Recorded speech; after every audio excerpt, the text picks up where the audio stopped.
Nicolas Jackson, a replacement for Rasmus Højlund. Listen, there is no improvement in that, not at all. I do not endorse that transfer at all. I do not endorse that.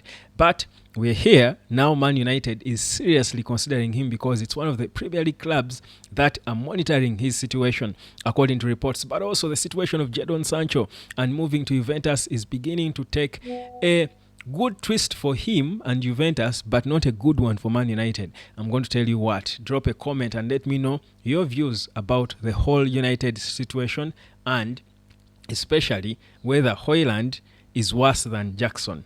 Drop a comment there.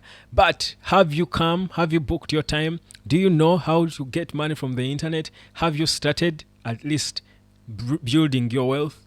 If you haven't, it's never too late, but it might become too late if you keep, dragging and dragging. You're dragging something that you know is inevitable. The world today rotates around the internet. Now, just imagine how much it has affected the way people earn. So crazy. So you cannot be there not earning and you're comfortable. Don't you let that be, because soon you will feel the discomfort sooner than later. Make use of the number down there on your screen. Now, reports are coming through suggesting that Manchester United has seriously now been inquiring and monitoring the situation of Nicolas Jackson and Chelsea.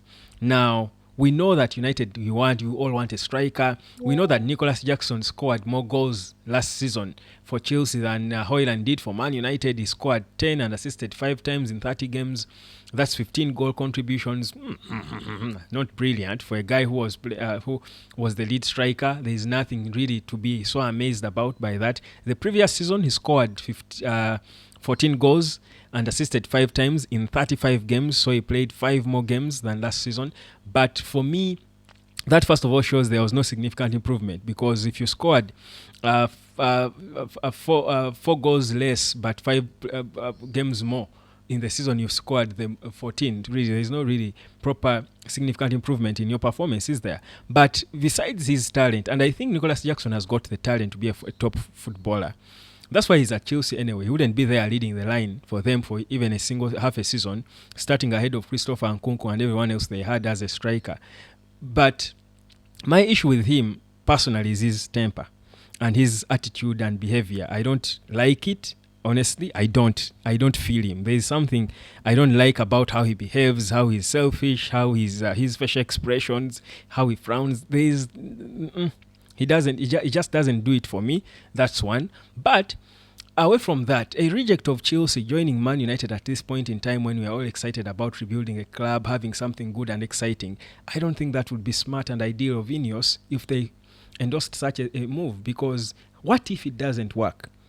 What if, unless it was an exciting striker who everyone will be excited to see, and unfortunately they join and it doesn't work. But Jackson, who has not been even amazing at Chelsea, a Chelsea who are better than United now, but in our books, in our minds, in our heads, Man United should be and is much bigger and better than Chelsea. You don't bring their reject. They are bringing a deal-up who you wanted to improve their team. He goes to them, now you're getting their reject. Does it make sense? Clubs are buying Joao Pedro. The Echitike, Liverpool is going for Echitike, Arsenal, Gyökeres, and I'm not saying United should go for the same striker, but you realize that Nicolas Jackson could be more expensive than Gyökeres, because reports were saying that Chelsea were valuing him at about £100 million. Now, Gyökeres, you can imagine, even Osimhen. So there is no reason, unless he's a free guy or he's so cheap, less than 20-30 million maybe, which is impossible for Chelsea at his age and the fact that he was a starter. If they could sign Madueke, if they could sell Madueke to Arsenal for 52 million quid, how about now this guy who has been leading their line? There is no sense for me at all, whichever way I look at it. However much I rotate around the story 7 times like the guys did the walls of Jericho, there is no way it's coming down in my head that Nicolas Jackson is the right guy for Man United to look up to. I would rather go for Dusan Vlahovic. I would think of some free agent there. I would get Callum Wilson and keep Højlund. Just now, I'm just saying, I'm not saying it's Galminson is a good. I'm just giving you now a figure of speech to show you just how much I think United will not spend a nickel. And again, for Chelsea to celebrate more of their rejects joining a big club. No, no, no. Don't just keep giving money to Chelsea like it's the only club that has got players. I think you'd rather gamble with a foreigner, a guy from another league, and they come and fail, or stick with Hoyland. Because judging by the first season Hoyland played at Man United, I would think he's a better striker than Jackson potentially. I think Amorim should prove to us that he can make strikers good. If he cannot have the money to sign someone reasonable, stick to Hoyland, Zaxi, and Chido and show us you're the head coach. Make them work. But Nicolas Jackson for me is a no. Is a no. I don't care what you think and how you feel about it. For me, Nicolas Jackson is not for Manchester United.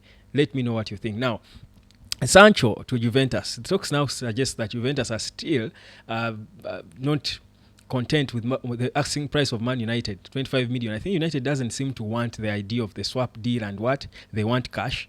25 million quid for Juventus, they feel is not right. It's much. They want to corner United, and it looks like United could be cornered and submit and accept something smaller, shorter, or rather less than 25 million quid, which for me I think is little. And I know Sancho is not the best of characters, but it's caused the weight of the contract on Man United. I think you just let go of the player for whichever fee. Anything they give you, you let go, because they just want to ease. That was a mistake that they accepted, and it's a loss they will take and carry. And these are part of the things you've got to expect. You don't expect to change things without losing somewhere. So I think for Sancho, that's an accepted loss. So whatever it is, for me, that is the weight. And I don't think United need to replace Sancho in a way, because it was never even there an important player. There is no one single season where I thought Sancho was an important player for Man United. Proper flop, earning crazy wages, and he stuck to his wages. So you can as well let him go for whichever fee and move on. Get cheaper players, promote a young player from the academy. If you need to find a body to replace him, I don't think they do, but if you do, then just do that. But for Sancho and Juventus, United are still in talks with them, and they strongly believe they will be able to come to an agreement with any club serious that Sancho chooses to want to go to, and it looks to be Juventus now. So that's a bit of a wrap-up of what's going on with Man United. But the bigger one today has been the reports of Nicolas Jackson, that after Mbeumo and maybe a goalkeeper, they could think of Nicolas Jackson as an option for a striker. Let me know what you think. For me, an absolute no. It's even offensive. I feel offended by all these reports. It's a bit unfair. Now, when it comes to Brian Mbeumo, you could be wondering what's going on with Mbeumo. So, Brentford stuck to their guns. Man United are also holding out, saying, no, we are not moving. So, each side is being proud. No, we are not. So, we are there. Whose loss is it? The player is back training. He reported on Monday at Brentford. So, maybe he will bring some internal pressure, but for United, it's their time. The clock is ticking. It's not waiting. If they are going to be there and wait for Brentford to fold and say, okay, we admit, bring the money, they can do that in September, on the 1st of September, or on the 31st of August, at towards midnight, at 11:59. Is that what they want? United. Anyhow, guys, come, learn, and earn. My name is Webb. Like, share, and subscribe. This is the United Sport. It's United for you, and that's where we are. Painful as it is, we still love this club, and I strongly believe, even when it looks like the situation is trying to play against Amorim and fail him, I think he will be okay. He has got everything under control. I've got no reason to panic. The only thing I'm waiting for is his first press conference and proper talking to the media, and we see what he says. That's if the media ask some reasonable questions anyway.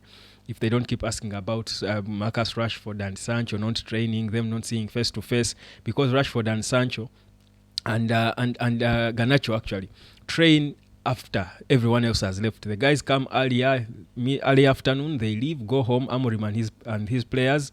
Then at 5 p.m. is when Sancho, rather Rashford and Garnacho are allowed to use the facility, even Sancho, I think, to use the Carrington facility for training. So it's that bad. So those are things most of these guys perhaps will dwell on, instead of really asking the guys the proper questions concerning the plan now, because it doesn't look clear at all, especially in certain positions. Yeah, that's United for you. Cheers.